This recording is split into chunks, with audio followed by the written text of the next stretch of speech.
On va entamer cette vidéo par une petite révision concernant la notation complément 2. Les entiers naturels codés sur n bits sont répartis en deux groupes. Pour un entier x appartenant à l'intervalle moins 2 puissance n-1 à 2 puissance n-1 moins 1, si l'entier relatif x est positif ou nul, on le représente comme l'entier naturel x. Donc on ne va pas changer le codage. Et si l'entier relatif x est strictement négatif, dans ce cas, on va le représenter comme l'entier naturel x plus 2 puissance n. Donc on va voir là une application pratique. On va prendre comme exemple le cas d'un codage sur 3 bits. On peut représenter donc 2 puissance 3 valeurs possibles. Donc dans notre cas, 2 puissance 3, ça nous donne 8. Nombre dans l'intervalle, moins 2 puissance 2, 2 puissance 2 moins 1. Donc ça nous donne l'intervalle moins 4, 3. Donc on utilise les 4 premiers pour coder les entiers positifs. On va utiliser ce premier groupe-là, 0, plus 1, plus 2 et plus 3. Et les 4 suivants, on va les utiliser pour coder les entiers négatifs, moins 4, moins 3, moins 2 et moins 1. Voici un exemple illustratif, comme vous voyez à votre droite. Pour un codage sur 3 bits, l'intervalle de représentation sera moins 4, 3. On représente l'entier strictement négatif moins 3 comme l'entier moins 3 plus 2 puissance 3. Donc dans notre cas, moins 3 plus 8, ça nous donne 5. Un deuxième exemple, là, pour représenter l'entier strictement négatif moins 1, on va utiliser donc les formules x plus 2 puissance n, ce qui nous donne moins 1 plus 2 puissance 3, ça nous donne moins 1 plus 8, ça nous donne 7. Et comme vous voyez là, le tableau, on a en haut l'entier signé, donc 0, plus 1, plus 2, plus 3, moins 4, moins 3, moins 2, moins 1. Et on a vu là, selon la formule qu'on a appliquée, pour les entiers x positif ou nul, on va garder la présentation de l'entier naturel x. Donc là, on a 0, 1, 2 et 3. Et maintenant, pour la deuxième partie, donc pour les valeurs négatives, ça sera donc x plus 2 puissance n, ce qui nous donne les valeurs 4, 5, 6 et 7. Maintenant, pour les présentations binaires, donc on va utiliser la présentation normale. La conclusion à partir de ceci, on peut remarquer que le bit de poids fort est à 1 pour un entier négatif. Donc si on regarde la valeur binaire de moins 4 ou bien de moins 3, moins 2, moins 1, toujours le bit de poids fort, celui de gauche, est à 1, ce qui est marqué en rouge dans notre cas. Et la partie à droite, donc on peut remarquer aussi que si la valeur est nulle ou bien positive, dans notre cas, on va trouver que le bit de poids fort est 0, comme c'est marqué en vert de notre tableau. Donc ça, c'est la première conclusion. La deuxième, c'est que l'addition est la même que pour les entiers positifs, donc indépendamment du signe. Donc on va utiliser la somme qu'on connaît là avec les règles qu'on va appliquer. Jusqu'à maintenant, on a vu une première méthode. Donc celle-là, c'est notre deuxième méthode, c'est la notation complément 2. Et dans notre cas, on va prendre le nombre binaire. Donc le complément à la base 2 d'un nombre est obtenu en remplaçant chaque digit du nombre par son complément à la base 1. Si je dis complément de 1 à la base 1, ça veut dire qu'on va inverser les bits. Si on a un 0, il va devenir 1. Si on a un 1, il va devenir 0. Puis en ajoutant 1 au résultat. Un des avantages de cette méthode de présentation des nombres négatifs, c'est que on a un seul 0.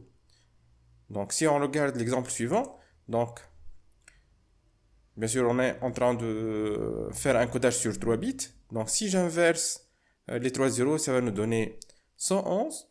Donc ça c'est le complément à 1 plus 1. Ça veut dire que là, on va ajouter au complément de 1, 1. Donc si je fais l'addition maintenant, 1 plus 1 ça nous donne 0. Et on a un retenu qui est 1. 1 plus 1 c'est 0, retenu de 1. 1 plus 1 c'est 0 et on a un retenu de 1.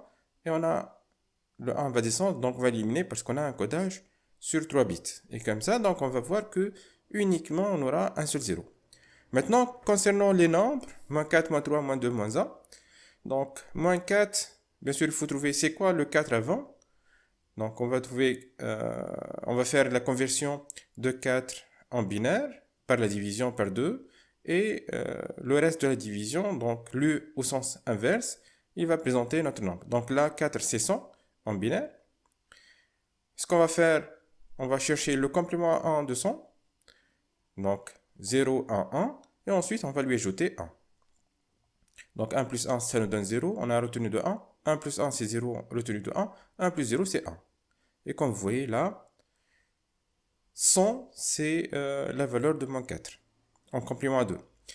Maintenant, pour moins 2, donc toujours je suis en train de chercher le 2 décimal en binaire. Je divise 2 par 2, ça nous donne 1, reste 0. Je divise 1 par 2, ça nous donne un quotient qui est égal à 0, et le reste c'est 1. Donc là, dans notre cas, la conversion, ça sera 0, 10. Donc je suis en train d'ajouter un 0 à gauche là, parce que notre codage est sur 3 bits. Le complément de ceci, de ce nombre-là, de 1, le complément 1 de 0,10, c'est 101, et je lui ajoute 1. 1 plus 1, c'est 0, on a retenu de 1. Voilà, donc ça nous donne en finale 110. Donc le code, le complément 2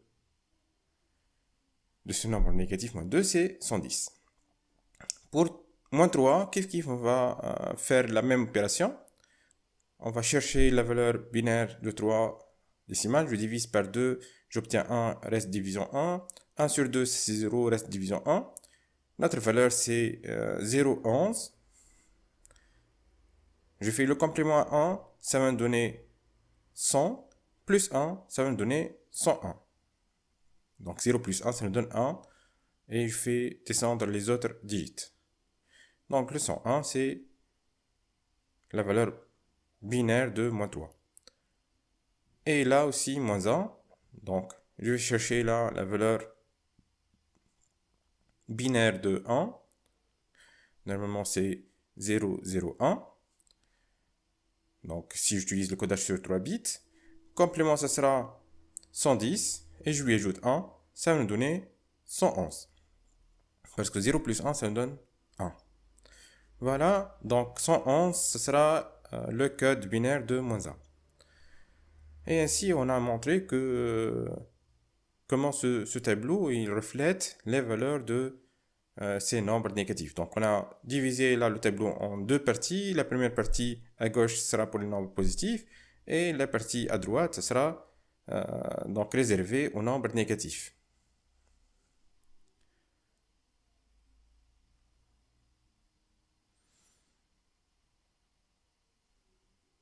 Et comme vous regardez là,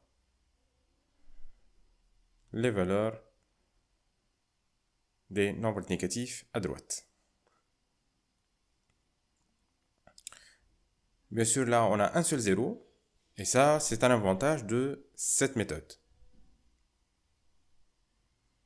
Maintenant, on va voir ensemble la représentation des nombres binaires fractionnaires. Et on va voir deux méthodes. La première, ce sera en virgule fixe. Et par la suite, on va voir en virgule flottante. Pour la virgule fixe, donc pour les nombres entiers n à n-1, à n-2 jusqu'à a1 à 0 en base 2, sa conversion en décimale, ce sera a n-1 fois 2 puissance n-1 plus a n-2 fois 2 puissance n-2 plus etc. plus a1 fois 2 puissance 1 plus a0 fois 2 puissance 0. Donc ça va nous donner la valeur du nombre binaire converti en décimale. Pour les nombres fractionnaires, ce qu'on va ajouter, là on a bien sûr la nouveauté, c'est la virgule, on a des digits qui sont après la virgule. Donc pour le nombre n, a n-1, a n-2, etc., a1, a0, virgule, a-1, a-2, a-m, donc la valeur en binaire. Si je veux convertir ça en décimale, ça sera a n-1 fois 2 puissance n-1 plus a n-2 fois 2 puissance n-2, etc., plus a1 fois 2 puissance 1 plus a0 fois 2 puissance 0 plus a-1 fois 2 puissance moins 1 plus a-2 fois 2 puissance moins 2, etc., plus a-m fois 2 puissance moins m. Moi, j'ai mis là, à titre indicatif, un tableau. Donc 2 moins 1, ça nous donne 0,5. 2 puissance moins 2, ça nous donne 0,25. 2 puissance moins 3, ça nous donne 0,125. 2 puissance moins 4, ça nous donne 0,0625. Et on va voir dans les exemples qui suivent là l'application de cette règle. Donc je commence par la mise des indices. Donc 1, 0, 1, ensuite moins 1, moins 2, moins 3. Et là, je vais convertir ce nombre en décimale. Donc ça nous donne 1 fois 2 puissance 1 plus 1 fois 2 puissance 0 plus 1 fois 2 puissance moins 1 plus 0 fois 2 puissance moins 2 plus 1 fois 2 puissance moins 3. Donc, ceci est égal à 2 puissance 1, ça nous donne 2. 2 puissance 0, c'est 1. 1 fois 1, c'est 1. Plus 1 fois 2 puissance moins 1, ça veut dire 1 fois 0,5, ça nous donne 0,5. Plus 0 fois 2 puissance moins 2, ça va nous donner 0. Plus 1 fois 2 puissance moins 3, ça va nous donner 0,125. Maintenant, je vais faire la somme de tout ça. Et ça va nous donner donc 3,625. Donc ça, c'est la valeur décimale de ce nombre binaire fractionnaire en virgule fixe. Donc le deuxième exemple là, comme d'habitude, je vais mettre les indices. Donc 0, 1, 2, ensuite moins 1, moins 2, moins 3, moins 4. Et comme d'habitude, là, je vais faire la somme de produits. 1 fois 2 puissance 2 plus 1 fois 2 puissance 0. Donc, je vais omettre là les digits 0. Si je multiplie un nombre par 0, ça va me donner 0. 1 fois 2 puissance 0 plus 1 fois 2 puissance moins 1 plus 1 fois 2 puissance moins 4. Maintenant, je vais calculer ceci. 2 puissance 2, ça va nous donner 4. 1 fois 2 puissance 0, ça va nous donner 1. 1 fois 2 puissance moins 1, ça va nous donner 0,5. Et 2 puissance moins 4, c'est 0,0625. Voilà. Maintenant, si je fais la somme de tout ceci, ça va nous donner 5,5625. Voilà. En base 10. Comme ça, on a terminé avec cet exemple. Maintenant, on va voir comment réaliser le passage décimal en binaire concernant des nombres fractionnaires. Donc là, n, on a deux parties. Une partie qu'on va l'appeler PE, c'est la partie entière. Et ensuite, on a une deuxième partie qui est la partie fractionnaire. Donc, c'est quoi l'algorithme qu'on va utiliser pour dégager le nombre binaire? Premièrement, on va convertir la partie entière par une succession de division. Deuxièmement, on va convertir la partie fractionnaire par une succession de multiplication par 2. Donc là, dans cette étape, on a trois sous-étapes. Premièrement, on va multiplier par 2 la partie fractionnaire. On va prendre la partie entière comme résultat, donc ce sera 0 ou bien 1, celle qui est à gauche de la virgule. Ensuite, on va répéter jusqu'à épuisement des chiffres fractionnaires. On va ensemble réaliser un exemple d'application pour bien maîtriser cette méthode. Donc là, on a n est égal à 12,625 en base 10 et on va chercher l'équivalent en binaire. Donc là, premièrement, on va faire la conversion de la partie entière. Donc la partie entière de notre cas, c'est 12 par une succession de divisions. Donc je divise 12 par 2, ça va nous donner 6. Reste 0. 6, je la divise par 2, ça nous donne 3. Reste 0. 3 par 2 sur 2, ça nous donne 1. Reste 1. 1 sur 2, ça va nous donner 0 et reste 1. Donc, 12 en décimale, c'est l'équivalent de nombre binaire 1100. Voilà. Donc là, c'est pour la première partie, la partie entière. Maintenant, on va calculer la partie fractionnaire. Et ceci, donc dans notre cas, c'est 0,625. Donc, ce qu'on va faire, c'est on prend cette valeur 0,625 et on va la multiplier par 2. Donc c'est égal à 1,25. Je vais garder le 1 et je vais continuer la multiplication par le reste, donc 0,25 fois 2, ça va nous donner 0,5. Je prends le 0,5, la partie qui est fractionnaire, je la multiplie par 2, ça va me donner 1, et là, je m'arrête. Donc là, c'est épuisement des chiffres fractionnaires. Et par la suite, donc regardez bien, je vais dégager mon nombre binaire fractionnaire,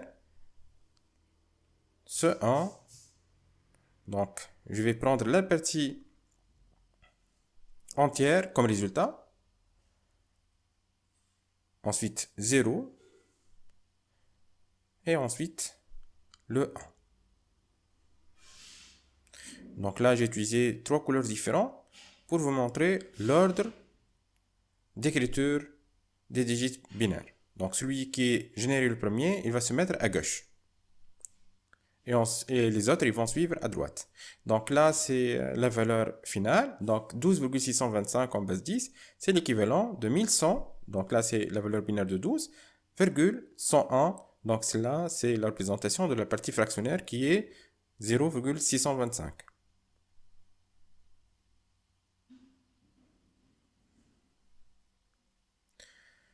Maintenant, on va voir la deuxième méthode, c'est la présentation des nombres binaires fractionnaires, mais cette fois-ci en virgule flottante.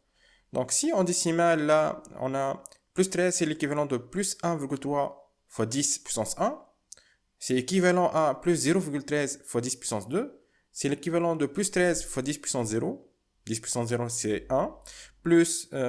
Et concernant la valeur négative moins 13, c'est l'équivalent de moins 1,3 fois 10 puissance 1. En binaire, plus 11 en base 10, donc c'est l'équivalent de plus 1011. C'est l'équivalent de plus 0,1011 fois 2 puissance 4. C'est l'équivalent aussi de plus 1,011 fois 2 puissance 3. C'est l'équivalent de plus 1011 fois 2 puissance 0. Donc là, je suis en train de faire déplacer la virgule selon l'exposant au niveau de notre base qui est la base 2 utilisée. Donc là, il faut bien citer qu'on a une notation I3E. I3E, c'est l'Institute of Electrical and Electronics Engineers. Dans le format standard I3E simple précision, un nombre n est codé sur 32 bits. Le signe S, c'est un bit qui représente le signe, 0 pour positif et 1 pour négatif. L'exposant grand E, sont 8 bits qui représentent l'exposant, c'est interprété comme un entier relatif de l'intervalle moins 127 jusqu'à plus 128. Avec la représentation biaisée, petit e égale à l'exposant grand E en binaire moins 127. Et on va l'expliquer ça par la suite. Aussi, la troisième partie, c'est la mantis, qu'on appelle grand M, et elle est constituée de 23 bits qui représentent la mantis. Donc, notre nombre n, c'est équivalent de signe, entre parenthèses 1,m fois 2 puissance exposant. Notez bien que le 1 dans le signe 1,m fois 2 puissance exposant n'est pas noté dans la notification I3E. D'accord? Donc là, comme vous voyez, on a 32 bits. Le bit numéro 31, c'est réservé pour le signe. Les bits de 23 jusqu'à 30 pour le grand E, l'exposant grand E. Et les bits de 0 à 22, ils représentent les 23 bits de la mantis. Donc là, on a un exemple d'application. On suppose que l'entier n qui est 1,1011 fois 2 puissance 8. Donc on remarque que premièrement c'est un nombre positif. Donc là, au niveau du bit numéro 31, on va mettre 0.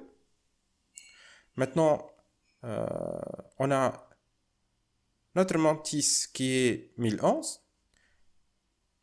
Donc là, on va changer notre nombre binaire pour qu'on a 1, quelque chose. Donc ce quelque chose, c'est lui, la mantis. Donc je vais commencer à écrire les nombres de gauche à droite. Donc 1011, je vais l'écrire dans les bits 22, 21, 20 et 19. Et ensuite, je vais remplir le reste par des zéros. Je vous rappelle que la mantis tient sur 23 bits. Ce qui nous reste, c'est l'exposant. Donc là, on a besoin d'un petit calcul parce que la représentation est biaisée. Donc E égale à grand E moins 127. Comme vous voyez là, si E est égal à 0, dans notre cas, le grand E, ça sera 127 en base 10. Donc E plus 127 égale à grand E en binaire. Dans notre cas, E, c'est 8. Plus 127, ça va nous donner 135 en base 10. Et on va la convertir là en base 2. Comment la convertir là? Donc, ça va nous donner le résultat suivant. Ça va nous donner 1. Donc, je suppose que je vais coder ce nombre sur 8 bits. Donc, le bit d'indice 7, si je démarre par l'indice 0, 1, 2, 3, 4, 5, 6, 7, 1 puissance 7, ça va nous donner 128. Et ensuite, on va ajouter là, à droite, les 3 1 et 3 1, ça veut dire 7, donc 128. Celui-là, donc, c'est 128, 2 puissance 7, et ça, c'est 7, donc 2 puissance 0 plus 2 puissance 1 plus 2 puissance 2, ça va nous donner 135. Donc, ceci, c'est l'équivalent binaire. Donc là, je vais écrire 1, 4 0 et 3 1. Donc, 1000 et 0111.